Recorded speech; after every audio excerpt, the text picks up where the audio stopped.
Et j'aimerais vous inviter à tourner avec moi dans Romains au chapitre 1. Romains chapitre 1. Ce matin, on est dans un de ces passages-là, super excitants, qu'on connaît bien, un passage qui va peut-être vous piler sur le gros orteil si ça fait le même effet dans ma vie que ça l'a fait dans votre. Si ça fait le même effet dans votre vie que ça l'a fait dans la mienne, je vais plutôt dire, peut-être que vous allez sortir d'ici, vous allez faire « Ouais, Seigneur, tu m'as parlé fort un matin. » Et peut-être ça va juste vous encourager à faire ce que vous faites déjà, et c'est excellent. Donc, Romains chapitre 1, on va voir le verset 16 à 17. Et comme on a vu la dernière fois, on se rappelle, Paul veut aller voir l'Église de Rome. Verset 11, « Car je désire vous voir. » Verset 13, « J'ai souvent formé le projet d'aller vous voir. » Verset 15, « Ainsi j'ai un vif désir de vous annoncer aussi l'Évangile. » Ça brûlait dans le cœur de Paul d'aller leur communiquer des grâces, aller leur communiquer l'Évangile. Paul était très, très, très intense pour l'Évangile. Paul aimait être à la place où est-ce que Dieu travaille. Et c'est ça qu'il leur a dit au verset 8 à 15. « Je veux être avec vous pour qu'ensemble on puisse avancer dans l'Évangile. » Lui, sa vie, c'était l'Évangile. Et il voulait être là où est-ce qu'elle était propagée, où est-ce qu'elle était vécue. Et donc, il voulait aller à Rome pour ça. Paul, sa vie tournait autour de l'Évangile. Et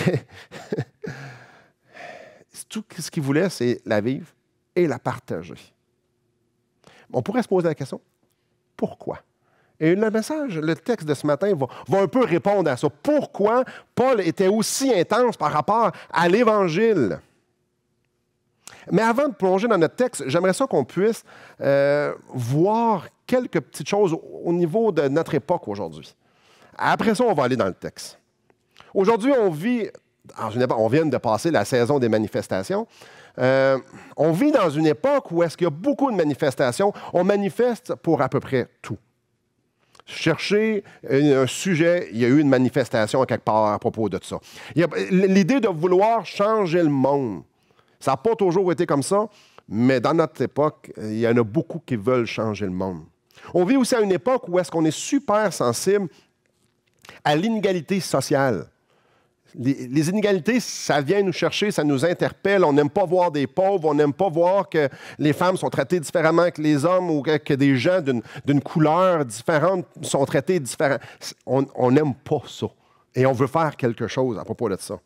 On vit à une époque où est-ce qu'il y a plein de moyens d'aider les gens. Il y a plein de moyens, dans les petits gestes, dans les gros gestes. Il y a des télétons qu'on peut donner une pièce ou deux. Il y a même des émissions de télé qui sont faites pour aider les gens, pour tendre la main. Et on peut faire du bénévolat. Il y a toutes sortes de programmes pour répondre à un certain besoin. Penser à un besoin, c'est sûr qu'il y a un programme, il y a un organisme, il y a des gens qui vont aider pour ça. Partout, les gens veulent faire une différence. Est-ce que ça, c'est mauvais? Est-ce que c'est mal? Clairement pas. On ne peut pas être contre la vertu, là. On ne peut pas être contre les gens qui vont aider un toxicomane à s'en sortir. Clairement pas. On n'est pas contre ça du tout. Je suis 100% en arrière de ça. Est-ce que c'est efficace? La réponse, c'est oui et c'est non. C'est oui parce que ça l'aide quand on donne un repas à un enfant qui n'en a pas. Ça l'aide son ventre, clairement. Non, parce que ce n'est pas permanent. Il y a mieux. On peut faire mieux. C'est pas permanent parce que peu importe c'est quoi le problème, la solution, c'est l'Évangile. Et de là, je fais le lien avec ce que j'ai dit tantôt. Pourquoi Paul était aussi craqué, aussi intense à propos de l'Évangile? Parce que lui, il avait compris que c'était ça la solution. On va dans notre texte ici. « Car je n'ai point honte de l'Évangile, c'est la puissance de Dieu pour le salut de quiconque croit, du juif premièrement, puis du grec. » L'Évangile, c'est la puissance de Dieu pour le salut. L'expression « salut », c'est une expression qu'on connaît, qui est dans notre langage chrétien. Si vous êtes à l'Église depuis plus d'une journée, vous avez entendu le mot « salut ». Je suis sauvé. Es-tu sauvé? Ah oui, je suis sauvé. Ah oui, le salut en Jésus. C'est des affaires qu'on entend encore et encore et encore, puis c'est bien correct. Mais salut veut beaucoup plus dire que juste sauver. Le terme salut veut dire délivrer. Intéressant. Rescapé. Intéressant. Le mot salut implique également de prendre quelqu'un dans sa misère et de l'emmener en lieu sûr. Je vous donne un exemple. Je suis en train de me noyer au milieu de l'eau. C'est pas juste, je vais te lancer une bouée de sauvetage. Non, je vais t'emmener au rivage sur la terre ferme. Salut. Le salut dont Paul parle ici à l'Église de Rome, c'est un salut total. Et lorsqu'on parle de salut, bien souvent, on va parler d'être sauvé des conséquences de nos péchés. Car le salaire du péché, c'est la mort. Donc, il y a des conséquences à pécher. Donc, je suis sauvé des conséquences. Je n'irai pas en enfer parce que Jésus est venu à la croix pour moi. Souvent, quand on parle de salut, c'est de ça qu'on pense. Ça, c'est pas faux, c'est vrai. C'est inclus là-dedans, mais c'est juste une petite partie. Le salut, la délivrance que Paul est en train de parler ici, que l'Évangile produit, ça nous parle aussi de nos péchés présents. On n'est pas juste sauvés des conséquences de nos péchés. Nous sommes sauvés des péchés, point. Le salut en Jésus-Christ est vraiment plus que les conséquences. Aujourd'hui, je suis sauvé de mes péchés. Les chaînes des péchés, les chaînes des ténèbres ont été coupées. Et ma volonté et mes mains qui tiennent les poignées des péchés, je ne veux pas laisser, je peux également être délivré de ça. Le salut qui est là nous parle aussi de la vie en Jésus-Christ, de la vie d'abondance. Je vous donne ma vie. Une vie de paix, une vie de joie, une vie aujourd'hui, une vie de communion. Moi et le Père, nous sommes un. Dans Jean 17, on peut voir que Jésus est en train de parler et leur dire « Je veux qu'on soit tous ensemble. Comme moi, je suis avec toi, je veux qu'eux autres soient avec moi, avec toi. Je veux qu'ensemble, on soit un. Une vie de communion avec Dieu. » Ce n'est pas au futur, présentement. Et non seulement ça, quand on parle de salut, on parle de l'accomplissement total de la communion, de la délivrance du péché et de la délivrance des conséquences du péché. On parle du salut final au ciel, alors qu'on va mourir, alors qu'on va rencontrer Dieu. Quand on lit « salut » ici, on ne doit pas s'arrêter à la sortie de prison sans frais. Vous savez, la petite carte quand on se présente devant Saint-Pierre, puis on dit « je vais le laisser passer pour rentrer au ciel ». J'ai dit ma prière, j'ai demandé de Jésus à rentrer dans mon cœur. Je suis correct, je suis sauvé. Là. C'est pas de ça qu'on parle. Non, parce que demander à Jésus d'entrer dans notre cœur, ça ne sauve personne. Ça nous parle de foi, on va le voir tantôt, on parle de foi. Ce que Paul est en train de parler ici, on parle d'un salut total. Total. Conséquence, péché, donner la vie et final au ciel. Que ce soit le péché qu'on a fait ce matin, ou qu'on va faire cet après-midi, on est délivré de ça aussi. Totalement délivré. Un salut aujourd'hui. Puis souvent, quand on présente le salut, c'est un salut demain. Non, c'est un salut aujourd'hui. Un salut qui me libère de ma journée, qui me libère de qui je suis, qui me libère de tout ce qui fait en sorte que Jésus est mort sur la croix, qui me libère beaucoup plus que juste des conséquences. Un salut parfait, un salut total. Et ça nous parle ici que ce salut-là, l'outil entre les mains de Dieu pour justement nous délivrer, c'est l'Évangile. C'est l'œuvre de Christ. Et lorsqu'on parle de l'Évangile, de l'œuvre de Christ, moi, ça m'amène à quelque chose, à une place qui est extrêmement beau, extrêmement au-dessus de ma compréhension. Imaginez la puissance, parce qu'on peut juste se l'imaginer, on ne peut pas la comprendre, la puissance que ça a pris pour mettre le fondement de l'Évangile. Dieu qui vient prendre la forme d'un homme, qui paraît comme un vrai homme. Il vit une vie complètement parfaite. Il meurt sans dire un mot. En fait, les mots qu'il a dit, dans les mots qu'il a dit, c'est « pardonne-leur ce qu'ils font, pardonne-leur, Père, ils savent pas ce qu'ils font ». Une mort parfaite. Une résurrection. Non seulement il a été mis dans un tombeau, il est sorti du tombeau, il est ressuscité avec un corps glorifié. Et non seulement ça, il a été exalté, maintenant il est à la droite de Dieu. La puissance que ça prend pour ça. Une puissance d'une vie parfaite. La puissance de la résurrection. La puissance de l'exaltation. Ça nous parle ici que l'Évangile, c'est la puissance de Dieu pour le salut. La même puissance qui a été manifestée dans toute la vie de Jésus, peu importe quelle partie, la vie en entière, la même puissance. C'est la même puissance qui est dans le message. C'est la même puissance qui est dans la vie journalière. L'Évangile, cette puissance-là, nous délivre d'une façon journalière. L'œuvre de Christ, peu importe laquelle vous voulez parler, pointillé, mais c'est d'une façon générale, nous délivre. Dans Jean 8, 32, ça nous dit, vous connaîtrez la vérité et la vérité vous affranchira. La vérité va vous rendre libre. Quand ça nous dit l'Évangile, c'est la puissance de Dieu. Le message, la vie qu'il y a là-dedans, nous délivre. La prédication de Paul, c'était vraiment une bonne nouvelle. Parce que Dieu sauve, Dieu libère, Dieu délivre avec puissance au travers de ce message-là, au travers de cette œuvre-là de Jésus-Christ. L'Évangile, c'est une force qui communique la vie, une nouvelle vie. Allons au verset 17. Parce qu'en lui, en l'Évangile, le lui ici, ça fait référence à l'Évangile, parce qu'en lui est révélée la justice de Dieu par la foi et pour la foi. Selon qu'il est écrit, le juste vivra par la foi, parce que dans l'Évangile est révélée la justice de Dieu. La justice de Dieu. Dieu est juste. Dieu est juste. La justice fait partie de lui.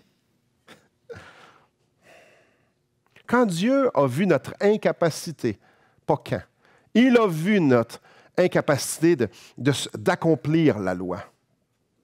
Il a vu la profondeur de notre perdition, notre mort spirituelle.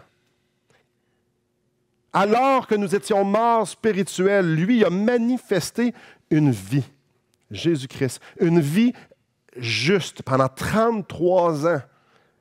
Une vie juste, accomplissant parfaitement tout ce que la loi demandait, tout le standard de Dieu. Jésus l'a vécu, Jésus a fait ce qui avait à être fait. Et non seulement ça, Jésus a non seulement vécu une vie parfaite, mais vous le savez, il est mort. Il est mort. Il a subi la condamnation de la loi. Tous ceux qui transgressent la loi méritent d'être jugés selon cette loi-là. Et Jésus il a dit, moi, je vais le faire. De sorte que la justice de Dieu puisse être satisfaite. Donc, sa vie est de justice. Sa mort à propos de la justice. De sorte qu'il puisse nous affranchir, nous libérer de notre injustice. Dieu, Jésus a accompli la justice. Dieu a manifesté sa justice pour qu'il puisse nous affranchir de notre injustice et nous couvrir de sa justice. Dieu a manifesté sa justice dans toute l'œuvre, dans tout l'Évangile, de sorte que nous puissions devenir justes. Il n'y a pas de mots pour décrire toute la profondeur de la vérité qu'on est en train de voir ici. On pourrait méditer, on pourrait faire des livres, une série de livres juste sur la justice de Dieu qui a été manifestée. C'est incroyable ici. Il n'y a pas d'illustration assez complète. Je n'ai pas de mots, je n'ai pas d'expression. Je suis incapable de puiser plus profond que juste puiser plus profond que la surface. C'est tellement profond que Dieu, dans l'Évangile, est révélé la justice de Dieu. Dieu, je vais la répéter, la prochaine phrase, je vais la répéter 2 fois. Dieu il a manifesté sa personne en Jésus pour pouvoir nous couvrir de qui il est. Nous, injustes, Dieu juste, il a manifesté qui était dans une vie parfaite de justice pour que nous puissions être recouvrés non seulement de sa justice, mais la justice, c'est qui est, donc de lui-même par le fait même. Donc, quand ça nous dit ici à la fin du verset 17, le juste vivra par la foi. Le juste vivra de la justice de Jésus-Christ. Nous sommes déclarés justes parce que Jésus-Christ nous a imputé, nous a donné sa justice. L'Évangile, ça, c'est des condamnés à mort, vous et moi, parce qu'on transgresse la loi de Dieu. Nous, des rebelles, je ne suis pas si rebelle que ça, des incrédules, des idolâtres, on va mettre ça clair, des pécheurs, les petits et les gros. Moi, revêtu de la justice de Dieu. Parfait. La perfection de Jésus, l'accomplissement parfait de la loi est mis sur moi. Dieu s'est fait justice, a manifesté sa justice pour me recouvrir de sa justice. Non seulement il nous a juste... Le salut, c'est beaucoup plus profond, comme j'ai dit tantôt, qu'une petite carte qu'on va présenter à Saint-Pierre. Soit dit en passant, Saint-Pierre, ça n'existe pas, là. Il nous a libérés des chaînes du péché. Juste. Ça veut dire quoi, ça? Ça veut dire que c'est comme si on n'avait jamais péché. Aujourd'hui, si vous êtes sauvés, c'est comme si vous aviez jamais péché. C'est dur à comprendre, hein? La vie de Jésus nous est mise sur notre compte de banque à nous. C'est quand Dieu nous regarde, il voit Jésus. Donc, c'est comme si on n'avait jamais péché. Sa justice est sur nous. N'est-ce pas extraordinaire? Et ça a été possible parce qu'il a dit, je vais prendre leur injustice et je vais la prendre. Il y a eu un échange. Le juste va vivre de la justice de Christ. C'est pour tout le monde? Verset 16. C'est la puissance de Dieu pour le salut de quiconque croit. Du juif, premièrement, puis du grec. Quiconque croit. Le juif, les religieux.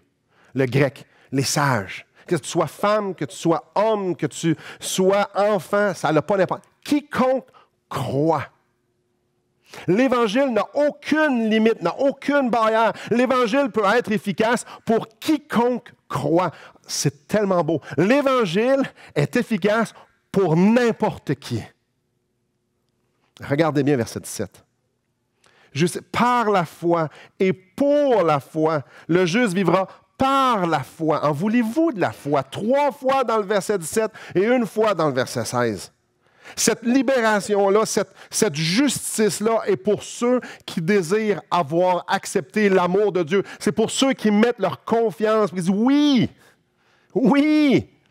Ceux qui veulent être sauvés, ceux qui veulent être libérés de leurs péchés, ceux qui veulent goûter à cette vie-là que Jésus offre, sont couverts, ont une nouvelle vie. Ceux qui croient, c'est par la foi que Dieu sauve des gens.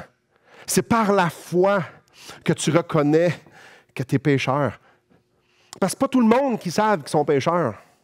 Ou dans ces mots-là. C'est pas tout le monde qui comprennent, qui veulent penser qu'ils pêchent contre Dieu. Non. C'est par la foi que tu réalises qu'il y a un Dieu. C'est par la foi que tu dis oui, il y a un Dieu. Et oui, Dieu, il y a une loi. Pas mes lois, ses lois à lui. C'est par la foi que tu reconnais qu'il y a un Dieu, qu'il y a une loi. C'est par la foi que tu reconnais que tu transgresses cette loi-là. C'est par la foi que tu reconnais que tu mérites un jugement. C'est aussi par la foi que tu reconnais que ce Dieu-là t'aime. C'est par la foi que tu reconnais que Jésus est venu mourir pour toi. C'est par la foi que tu reconnais que ça, c'est suffisant. D'un début à la fin, c'est par la foi. C'est par la foi que tu crois que Jésus-Christ est ressuscité des morts et que par ça, il peut te donner la vie. C'est par la foi que tu reconnais ça. C'est aussi par la foi que tu reconnais que lorsque tu vas mourir, tu t'en vas directement au ciel dans la présence de Dieu pour l'éternité en communion avec lui. C'est par la foi du début à la fin. C'est pas quelque chose qui se réfléchit. C'est pas quelque chose qui se raisonne. Ça nous parle ici. C'est par la foi et pour la foi. Le juste va vivre par la foi. La foi de dire oui, je veux Jésus. Non, je ne comprends pas tout. C'est infiniment plus grand que ce que je peux comprendre, mais j'en comprends juste assez. J'ai les yeux assez ouverts de dire, je veux mettre ma vie là-dessus. Il a vécu une vie que je ne pouvais pas vivre. Il a vécu une mort que je devais subir pour que je puisse être couvert, pour qu'il puisse me couvrir de sa justice. Il a pris mon injustice, il m'a donné sa justice. À la seconde que tu mets ta foi, la seconde que tu dis Christ, je crois. Bang, bang. Tu fais maintenant part, maintenant tu prends part à l'Évangile et tout ce que ça implique. Tu deviens juste. Mais j'attire votre attention ici. C'est pas fini. Ça arrête juste pas là. Puis parfois, dans la vie chrétienne, ils disent « Ah, Simon, tu nous parles encore du salut. » Oui. Il y a une raison pourquoi. Aujourd'hui, je vais l'expliquer pourquoi que j'aime ça, autant parler du salut. une des raisons, c'est parce que quand Paul s'adresse à des chrétiens, il leur parle toujours du salut. Il leur parle de l'Évangile. Ici, il s'adresse à des chrétiens. Au verset 15, il leur dit, je vais vous annoncer l'Évangile. Ils disent, ouais, tu en as parlé la semaine passée. Ben oui, il en parle au verset 15, puis il en parle au verset 16. C'est sûr, je vais vous en parler. Puis la semaine prochaine, je vais en parler encore. Parce que c'est de tout ça. Si vous allez voir, on va aller dans Éphésiens, on va en parler dans Corinthiens, on va en parler dans Galates, on va en parler dans n'importe quel livre. C'est de tout ça qu'on va parler parce que c'est l'Évangile. Oui, mais on la connaît, l'histoire. Oui. Oui. Mais souvent, on va déconnecter à quelque part. La foi, c'est reconnaître, là, j'ai tout expliqué de ce qu'on veut croire. Oui. Mais c'est écrit à la fin du verset 7, le juste vivra par la foi. Un coup qui est justifié, un coup qui a eu la foi initiale, puis il a reconnu c'était qui Jésus, puis qui était, puis son besoin. Et quand il a tout compris ça, pas que tout compris, quand il a décidé de mettre sa foi, il devient juste. Mais ça continue. Ça continue. La vie en Christ, la vie chrétienne, la vie qui est transformée par la puissance de l'Évangile, c'est une vie par la foi.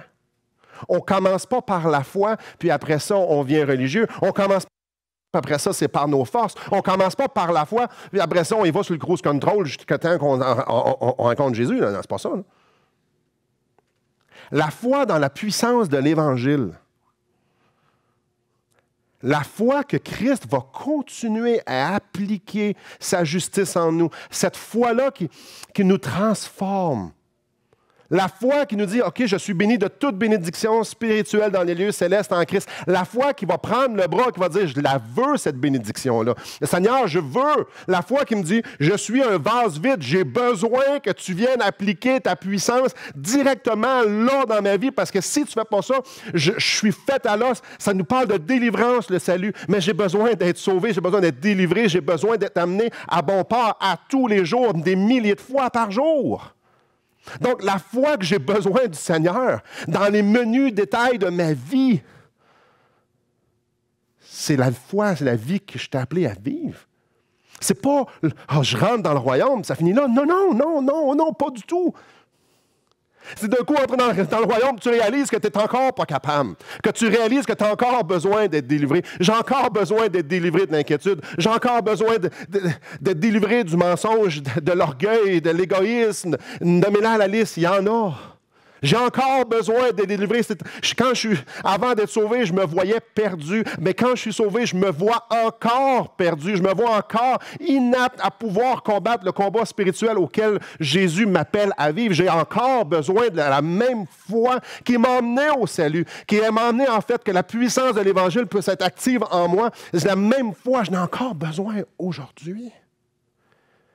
La foi que tout est à propos de Dieu, que maintenant je suis dans son royaume, c'est son royaume. La foi que je ne suis pas capable de vivre comme un disciple dans son royaume, que j'ai de la misère, que ça n'a pas d'allure, que je suis inapte, que j'ai besoin de venir me donner la vie de son Fils pour que je puisse prendre ma juste place, c'est-à-dire un serviteur dans ce royaume-là. La foi qu'aujourd'hui, je n'ai pas besoin de vivre dans la culpabilité parce que devant lui, je n'ai pas de péché. La foi qui est digne que je peux lui laisser la place.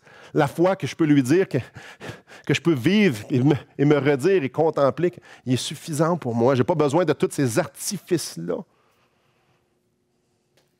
Au début, je vous ai demandé une question. Vous n'avez peut-être pas vu que c'était une question, mais pourquoi la vie de Paul était si intensément focalisée sur l'Évangile? Pourquoi? C'est simple. C'est la réponse, c'est la solution à tout. Peu importe le problème dans l'univers, la solution, c'est l'Évangile. Peu importe la misère, la mère monoparentale qui est toxicomane, celle qui est en dépression, celui qui est en maladie mentale, celui que ses enfants n'arrêtent pas d'abuser des autres. Peu importe le problème passé, le problème futur, le problème présent, peu importe la misère dans laquelle un être humain peut se trouver, la solution, c'est l'Évangile. Certaines personnes ont envie de changer de place. Puis j'ai souvent fait ça, moi. Quand ça va mal, je veux changer de place. C'est drôle, mon problème me suit tout le temps. Des fois, je vais m'isoler. Je réalise que le problème il est en dedans. Des fois, je vais essayer de faire des choses. Je ne suis jamais capable. Il y en a qui vont se garrocher dans le plaisir, dans l'argent, peu importe. Mais ils réalisent qu'à la fin de sa vie, ça ne compte plus, ça.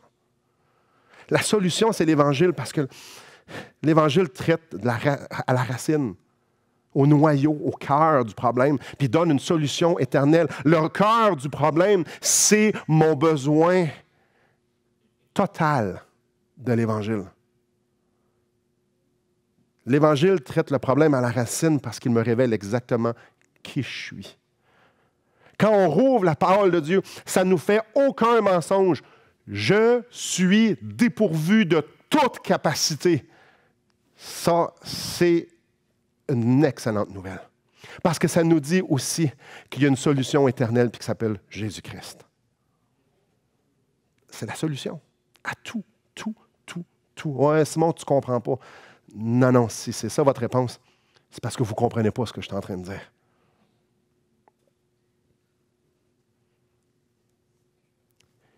Qu'est-ce qui est le plus gros? La misère ou la grâce de Dieu? On n'a même pas besoin d'en parler plus longtemps. Qu'est-ce qui est plus grand?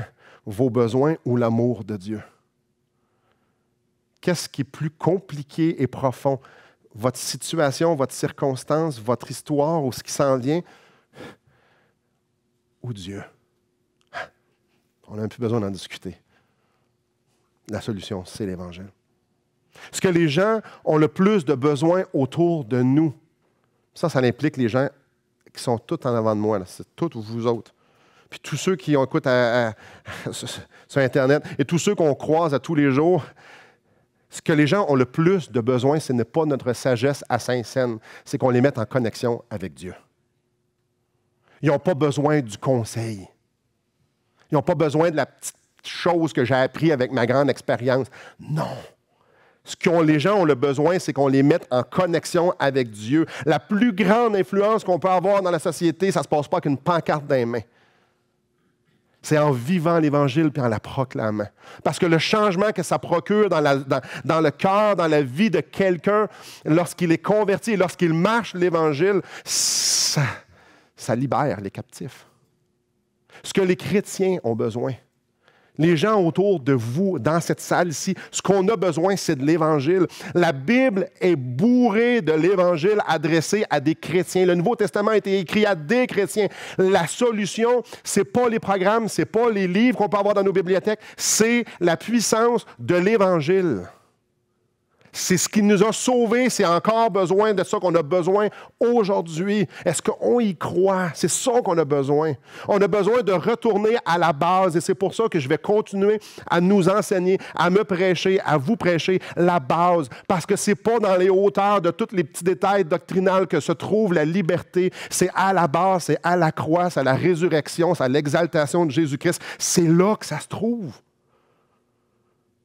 On a besoin de centrer notre vie sur Jésus, jour après jour. Parce que l'Évangile change tout, change toutes nos perspectives. Le plus grand mal qu'on a pu se faire, ça a un sens au travers des lunettes de l'Évangile. Les choses les plus extraordinaires, les plus grands accomplissements ont du sens seulement quand on a les lunettes de l'Évangile. Les plus grands applaudissements, les plus grands accomplissements qu'on peut avoir fait de niveau personnel n'ont de sens qu'avec les lunettes de l'Évangile. Sinon, c'est la gloire à nous, à des gens, à des hommes, à des femmes. Non. L'Évangile change tout. Et j'ai une portion que je n'ai pas mise. Je n'ai pas mise encore, je n'ai pas parlé.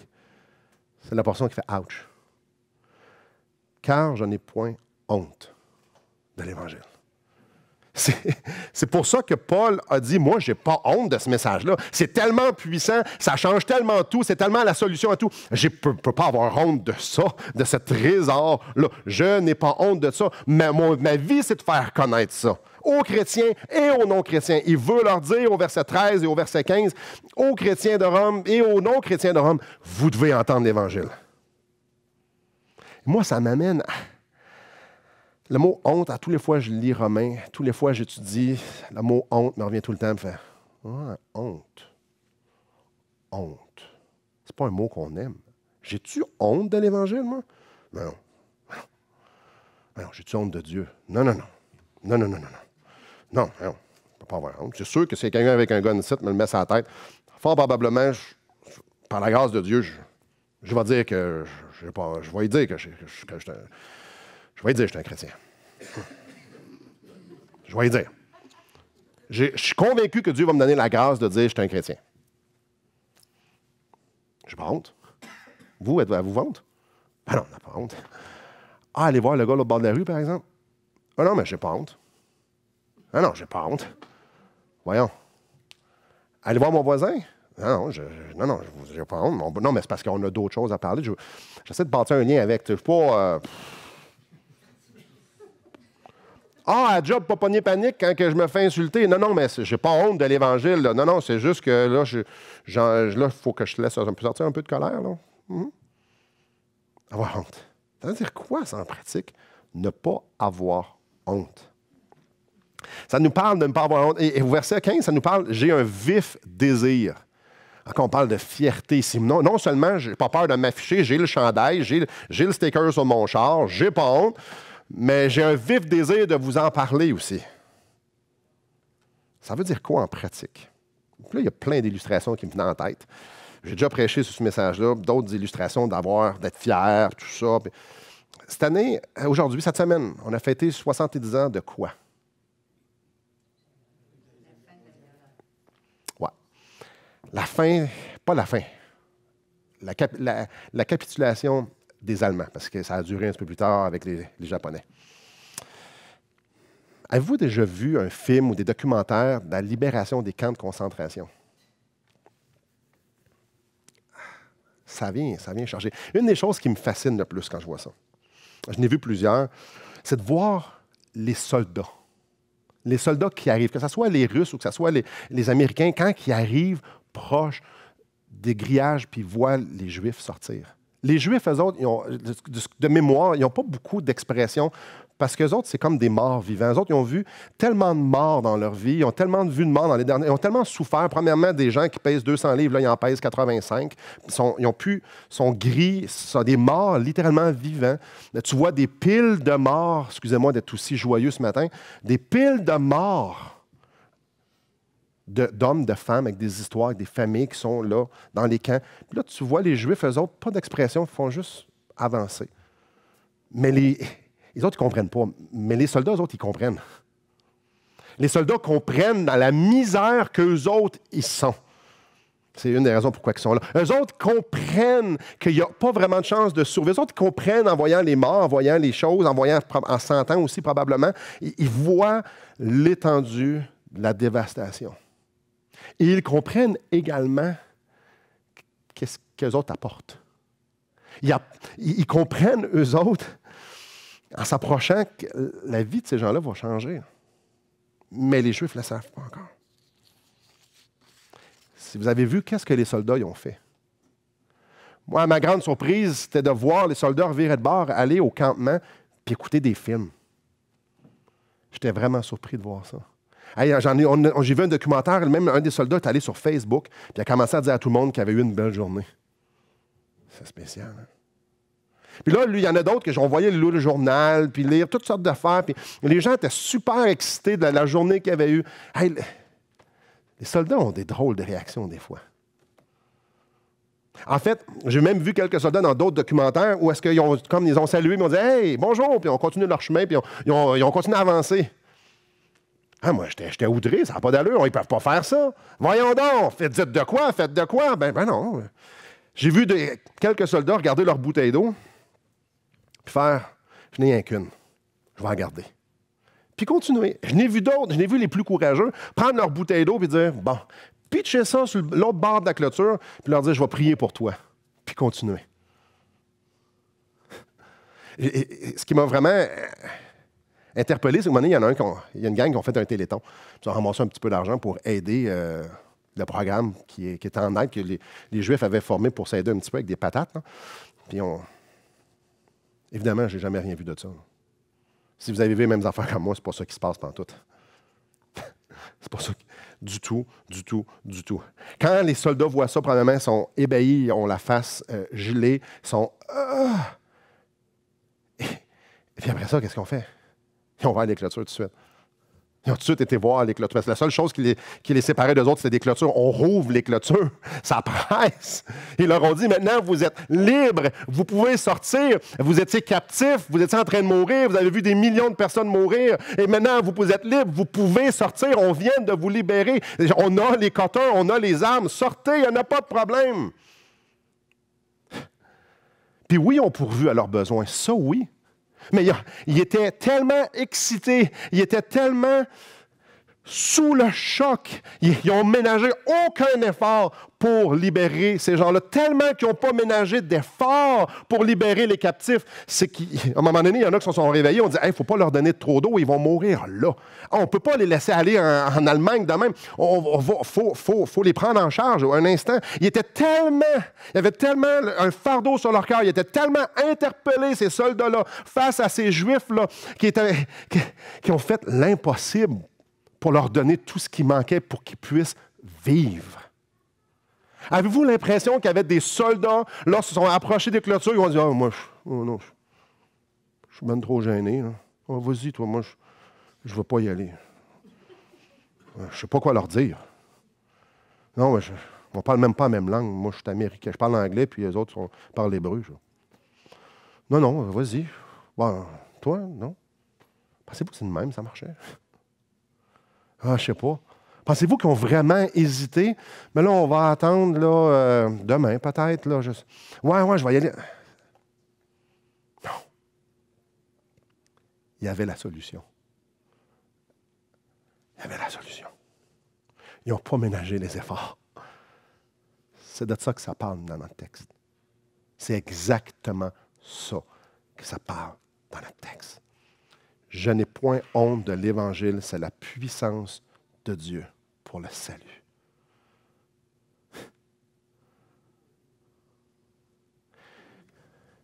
Simon Ouellet, j'ai la solution dans les mains. Pour vous, puis pour tout le monde que je vais croiser aujourd'hui. Pour tous les gens de Québec et la ville de Québec et la province du Québec. J'ai la solution. Ça, on ne peut pas se tromper. Là. Ça, c'est la réalité. Je l'ai. Je fais quoi avec? Paul, il dit, moi, il faut que je le partage. Il faut que je le partage. C'est une puissance. Ça m'a sorti des ténèbres, ça m'a emmené à la vie. J'ai vu des centaines, voire des milliers de personnes se convertir et avoir leur vie transformée. Je veux le partager. Mon Sauveur est digne que j'en parle. Peu importe le prix, et de fait, ça y a coûté cher. Peu importe le prix, je dois parler de l'Évangile. En conclusion, nous sommes entourés de gens enchaînés dans l'Église et à l'extérieur de l'Église. Il y en a des chrétiens boiteux. Il y en a. Puis il y en a du monde qui font pitié. Puis il y en a bien du monde qui ne savent pas qu'ils font pitié, mais ils font pitié. Il y en a du monde qui ont du trouble avec le péché. Puis je vous regarde, puis on fait tous partie d'eux autres. Chacun, moi. Ah, le premier. Là, vous dites, ah oui, lui, ah oui, puis lui, ah oui, puis lui. Non. Chut, moi. Vous. Et là, ce que j'ai besoin, ce n'est pas de vos conseils, puis ce que vous avez besoin de moi, ce n'est pas de mes conseils, c'est qu'ensemble, on puisse fixer nos regards sur l'Évangile. Et les gens qu'on croise n'ont pas besoin de nos conseils. Ils ont besoin qu'on aime assez Jésus-Christ, puis qu'on les aime assez, qu'on passe par-dessus tout ce qu'on a à passer par-dessus, puis qu'on ait coupé les barrières en leur annonçant qui est Jésus. Nous avons la solution. On se complique bien la vie. Ah, j'en sais pas assez. Si tu es sauvé, tu en connais assez. Puis peut-être que tu dis, moi, je pense que je suis encore en prison. Peut-être qu'un matin, peu importe où ce que tu es, peut-être dans ton salon ou ici, t'es-tu libéré? T'es-tu sauvé, délivré? Es-tu emmené à bon port sur la terre ferme, pas parce que tu es bon, mais parce que tu dis, moi, je crois en Jésus-Christ. En l'instant même, tu peux dire, oui, oui, j'ai besoin d'un sauveur, puis oui, je veux Jésus. Est-ce qu'il y a des places dans votre vie que vous luttez pour toutes les autres qui entendent? Y a-t-il des places que tu essaies? Y a-t-il des places que tu essaies d'être à la hauteur? Y a-t-il des places que c'est difficile? Y a-t-il des places où est-ce que tu luttes? Y a-t-il des places où tu vis dans la défaite? Y a-t-il des circonstances que tu as de la misère à gérer? Es-tu prêt à dire, mon vase est vide, j'ai besoin que tu viennes appliquer ta puissance dans ma vie là? On a besoin de se recentrer. On a besoin de se recentrer souvent. Ça veut dire quoi pour vous d'aller voir les gens puis de leur parler, de voir les chrétiens puis de leur présenter l'Évangile, de leur présenter la puissance qui est inclue là-dedans. De présenter pas juste un aspect du salut, mais la totalité du salut. Dieu veut nous libérer maintenant. Le plus grand impact qu'on peut avoir dans la vie de nos enfants, de notre conjoint, de n'importe qui dans la société, c'est de lui présenter Jésus jour après jour, après jour. Un salut, l'Évangile vécu et l'Évangile proclamé. Je nous pose en terminant cette question. Autour de quoi tourne notre vie? Parce qu'il n'y a pas de camp de concentration, il n'y a pas de barbelé. Il n'y en a pas vraiment de chaîne qui nous attache à des péchés. Il n'y en a pas vraiment. Le combat spirituel, on ne le voit pas. Fait que c'est facile de se laisser engourdir, puis se laisser étourdir. Autour de à quoi on pense, de quoi on a envie de parler. Peut-être que ce matin, ce que j'aimerais qu'on fasse, c'est qu'on prenne une petite minute, puis peu importe ce qu'on est, je sais qu'on a touché plein de choses, puis il y a plein de situations qu'on est probablement tous différentes ici. On a-tu besoin de se repentir? Pour le salut, de ne pas parler, d'en avoir honte, on a-tu besoin de se repentir parce qu'on ne le vit pas, parce qu'on ne se tourne pas vers lui? Peu importe, on a-tu besoin? Puis je pense que chacun d'entre nous, on peut donner plus d'espace à Christ, à l'Évangile, à cette grande puissance. Donc, ce que je vais faire, je vais juste me fermer les yeux, je vais laisser peut-être une minute de silence, puis après ça, si vous avez de quoi régler avec Dieu, réglez-le. Réglez-le, puis après ça, je vais terminer en priant. Loué soit Jésus-Christ pour son incarnation, pour sa vie parfaite, pour son obéissance, l'obéissance jusqu'à la mort, pour la puissance qui a été manifestée dans sa résurrection et dans son exaltation, la gloire qui est inclue dans son exaltation. Gloire à Jésus-Christ. D'avant même la fondation du monde et pour l'éternité. Gloire à Christ. Par lequel, aujourd'hui, Seigneur, Papa, je peux dire que je t'appartiens. Merci parce que tu m'as sauvé. Merci, Seigneur, parce que tu m'as délivré. Merci parce que tu m'as donné une vie nouvelle. Merci, Père, parce que tu me donnes cette puissance que jour après jour, tu me fais avancer. Merci, Seigneur, parce que par cette puissance, tu me gardes et tu continues de me nourrir. Mais papa, je vais être franc, puis je suis pas mal certain que je ne suis pas le seul ici. Je te mets bien des obstacles dans ma vie. Seigneur, honte, je ne sais pas, mais en tout cas pas fier comme Paul. Faire tout, pas vraiment. Et ça, j'en ai honte. Et je te le confesse à toi et à tous mes frères et sœurs devant moi. Seigneur, tu mérites mieux. Ton royaume mérite mieux et les gens qui nous entourent, qui m'entourent, méritent mieux. Mais Père, je réalise qu'en dedans de moi, j'ai rien. J'ai essayé bien des fois. Ça ne vole pas haut. Oh, ma prière, Seigneur, c'est que tu viennes me donner ce qui est nécessaire, pour que je puisse enlever les obstacles, pour que tu puisses, Seigneur Dieu, faire fondre dans mon cœur les choses qui t'empêchent de pouvoir manifester avec une plus grande splendeur les gloires de ton Fils. Oh, ma prière, c'est que tu puisses venir, Seigneur Dieu, dans ma vie, démontrer au monde entier à quel point tu es glorieux. Papa, je ne suis pas capable. Et il n'y a pas personne d'entre nous qui sommes capables. Mais ton peuple, moi, nous voulons ardemment que tu viennes produire en nous cette assurance de proclamer le salut en Jésus-Christ, que tu viennes produire ta vie pour que notre vie puisse proclamer la valeur de notre message, de ton message. Seigneur, on a besoin à chaque milliseconde, à chaque souffle que tu nous donnes, que tu sois là.